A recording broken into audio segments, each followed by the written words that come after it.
ಉತ್ತಮ ಪತ್ನಿಯ ಗುಣಲಕ್ಷಣಗಳು. ಪತ್ನಿಯಾದವಳು ತನ್ನ ಪತಿಯನ್ನು ಡ್ಯಾಶ್ ಮಾಡಬೇಕು. ಗಂಡನಿಗೆ ಏನಾದರೂ ಮಾಡುವ ಆಸಕ್ತಿ ಬಂದರೆ ಅದನ್ನು ಅವಳು ಖಂಡಿತವಾಗಿಯೂ ಡ್ಯಾಶ್. ಯಾವುದೇ ಕಾರಣಕ್ಕೂ ವಾಹನಗಳಲ್ಲಿ ಡ್ಯಾಶ್ ಮಾಡಬಾರದು. ಬೇರೆಯವರು ಇಣುಕಿ ನೋಡಬಹುದು. ಬನ್ನಿ ಇದರ ಬಗ್ಗೆ ಡೀಟೇಲ್ ಆಗಿ ತಿಳಿದುಕೊಳ್ಳೋಣ. ನಿಮ್ಮ ಪತ್ನಿಯಲ್ಲಿ ಈ ಗುಣಗಳು ಇದ್ದರೆ ನೀವು ಅದೃಷ್ಟವಂತರು. ಹೌದು, ಇಂದಿನ ಕಾಲದಲ್ಲಿ ಒಳ್ಳೆ ಹೆಣ್ಣು ಸಿಗುವುದು ತುಂಬ ಕಷ್ಟವಾಗಿದೆ. ಒಂದು ವೇಳೆ ಸಿಕ್ಕರೆ ಅದು ನಿಮ್ಮ ಅದೃಷ್ಟವೇ ಅಂತ ಹೇಳಬಹುದು. ಹೌದು, ಗಂಡನೇ ಆಗಲಿ ಹೆಂಡತಿಯೇ ಆಗಲಿ ಉತ್ತಮ ಸಂಗಾತಿ ಆಗೋದು ತುಂಬ ಕಷ್ಟ. ಆದರೆ ಉತ್ತಮ ಹೆಂಡತಿ ಅಥವಾ ಪತ್ನಿ ಸಿಕ್ಕಾಗ ನಿಜಕ್ಕೂ ಜೀವನ ಸುಂದರ ಮತ್ತು ನೆಮ್ಮದಿಯಿಂದ ಕೂಡಿರುತ್ತದೆ. ಒಂದು ವೇಳೆ ಪತಿ ಸರಿಯಾಗಿ ಇಲ್ಲದಿದ್ದರೆ ಹೆಂಡತಿಗೆ ನೆಮ್ಮದಿ ಇರುವುದಿಲ್ಲ. ಹೆಂಡತಿ ಸರಿಯಾಗಿ ಇಲ್ಲದಿದ್ದರೆ ಪತಿಗೆ ನೆಮ್ಮದಿ ಇರುವುದಿಲ್ಲ. ಹಾಗಾಗಿ ಉತ್ತಮ ಜೀವನವನ್ನು ಸಾಗಿಸುವ ಇಚ್ಛೆ ಇಬ್ಬರಿಗೂ ಇದ್ದರೆ ಇಬ್ಬರು ಕೂಡ ಉತ್ತಮ ಗುಣಲಕ್ಷಣಗಳನ್ನು ಹೊಂದಿರಬೇಕು. ಹಾಗಾದರೆ ಉತ್ತಮ ಹೆಂಡತಿಯ ಗುಣಲಕ್ಷಣಗಳನ್ನು ಇಂದಿನ ಒಂದು ವಿಡಿಯೋದಲ್ಲಿ ತಿಳಿಯೋಣ ಬನ್ನಿ. ಮದುವೆಯಾದ ನಂತರ ಕಾಮದಾಸಕ್ತಿ ಬರುವುದು ಸಹಜ.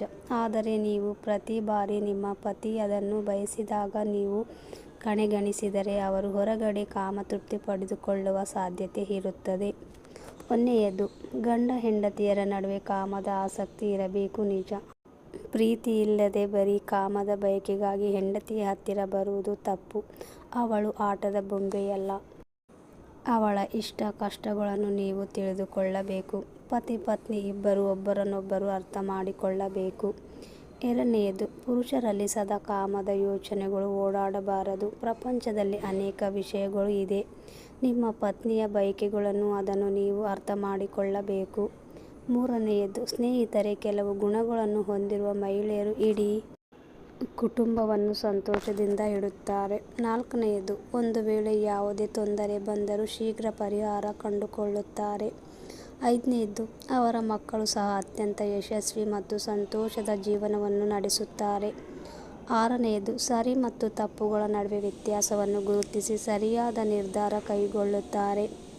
ಏಳನೆಯದು, ಉತ್ತಮ ಗುಣಗಳನ್ನು ಹೊಂದಿರುವ ಮಹಿಳೆಯರು ಉತ್ತಮವಾಗಿ ವರ್ತಿಸುತ್ತಾರೆ ಮತ್ತು ಅವರ ಮಕ್ಕಳನ್ನು ಕೂಡ ಸುಸಂಸ್ಕೃತರನ್ನಾಗಿ ಮಾಡುತ್ತಾರೆ. ಎಂಟನೆಯದು, ಒಂದು ಹೆಣ್ಣಿನಿಂದ ಮನೆ ಉದ್ಧಾರ ಕೂಡ ಆಗಬಹುದು ಅಥವಾ ಸರ್ವನಾಶವೂ ಆಗಬಹುದು. ಈ ಎರಡು ಸಾಧ್ಯತೆಗಳು ಒಂದು ಹೆಣ್ಣಿನ ಕೈಯಲ್ಲಿಯೇ ಇದೆ. ಒಂಬತ್ತನೆಯದು, ಹಣವನ್ನು ಉಳಿಸುವ ಗುಣ ಮಹಿಳೆಗೆ ಇರಬೇಕು. ಹೌದು ಸ್ನೇಹಿತರೆ, ಸ್ವಲ್ಪ ಹಣವನ್ನು ಉಳಿಸುವ ಗುಣವಿದ್ದರೆ ಅಂತಹ ಮಹಿಳೆ ತುಂಬ ಅದೃಷ್ಟಶಾಲಿಯಾಗಿರುತ್ತಾಳೆ. ಹಣ ಉಳಿಸುವ ಪ್ರವೃತ್ತಿಯನ್ನು ಬೆಳೆಸಿಕೊಂಡರೆ ನಮ್ಮ ಕಷ್ಟ ಕಾಲದಲ್ಲಿ ಪ್ರಯೋಜನಕ್ಕೆ ಬರುತ್ತದೆ. ಲಕ್ಷ್ಮಿ ಸದಾ ನಿಮ್ಮ ಮನೆಯಲ್ಲಿ ನೆಲೆಸುತ್ತಾಳೆ. ಹತ್ತನೆಯದು, ಸಂವೇದನಶೀಲ ಮಹಿಳೆ ತನ್ನ ಕುಟುಂಬವನ್ನು ಪ್ರತಿ ಹಂತದಲ್ಲೂ ಕಷ್ಟದಿಂದ ರಕ್ಷಿಸುತ್ತಾಳೆ. ಹನ್ನೊಂದನೆಯದು, ಮಹಿಳೆಗೆ ಇರುವ ಕೆಲವು ಪ್ರಮುಖ ಗುಣಗಳಲ್ಲಿ ತಾಳ್ಮೆಯು ಒಂದು ಪ್ರಾಮುಖ್ಯ ಗುಣವಾಗಿದೆ. ಯಾವ ಮಹಿಳೆಗೆ ತಾಳ್ಮೆ ಇರುತ್ತದೆಯೋ ಅವಳ ಗಂಡ ಬಹಳ ಅದೃಷ್ಟಶಾಲಿಯಾಗಿರುತ್ತಾನೆ. ಏಕೆಂದರೆ ಅಂತಹ ಮಹಿಳೆ ತಾಳ್ಮೆಯಿಂದ ಪ್ರತಿ ಕಷ್ಟವನ್ನು ಸುಲಭವಾಗಿ ಎದುರಿಸುತ್ತಾಳೆ. ಹನ್ನೆರಡನೆಯದು, ಯಾವುದೇ ಕಷ್ಟ ಬಂದರೂ ತನ್ನ ಗಂಡನಿಗೆ ಬೆನ್ನೆಲುಬಾಗಿ ನಿಂತುಕೊಳ್ಳುತ್ತಾಳೆ. ತನ್ನ ಗಂಡನನ್ನು ಸಂತೃಪ್ತಿಪಡಿಸುತ್ತಾಳೆ. ಹದಿಮೂರನೆಯದು, ಕಷ್ಟದ ಸಮಯದಲ್ಲಿ ಗಂಡನಿಗೆ ಪತ್ನಿಯ ನೆರವು ಸಿಕ್ಕರೆ ಎಂತಹ ಕಷ್ಟವನ್ನು ಬೇಕಾದರೂ ಅವನು ಎದುರಿಸಬಹುದು. 14ನೆಯದು, ಒಳ್ಳೆಯ ಗುಣವನ್ನು ಹೊಂದಿರುವ ಹೆಂಗಸು ಯಾವತ್ತಿಗೂ ಪತಿಯ ಮನೆಯವರ ಸಂತೋಷವನ್ನು ಬಯಸುತ್ತಾಳೆ. 15ನೆಯದು, ಗಂಡಿನ ಸುಖ ದುಃಖಗಳಲ್ಲಿ ತಾನು ಭಾಗಿಯಾಗುತ್ತಾಳೆ.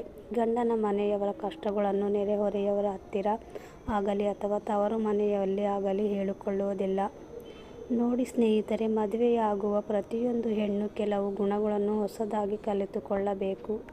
ಇನ್ನು ಕೆಲವು ಗುಣಗಳನ್ನು ಬದಲಾಯಿಸಿಕೊಳ್ಳಬೇಕು. ಹೌದು ಸ್ನೇಹಿತರೆ, ಈ ಮೇಲಿನ ಮಾಹಿತಿಯನ್ನು ಎಲ್ಲ ಮದುವೆಯಾಗುವ ಹೆಣ್ಣು ಮಕ್ಕಳು ಹಾಗೂ ಮದುವೆಯಾದ ಮಹಿಳೆಯರು ಪಾಲಿಸಿದರೆ ಒಳ್ಳೆಯದು.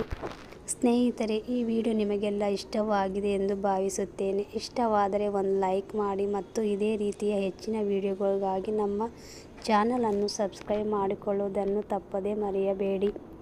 ಹಾಗೆ ವಿಡಿಯೋ ಕೇಳಿದ್ದಕ್ಕೆ ಧನ್ಯವಾದಗಳು.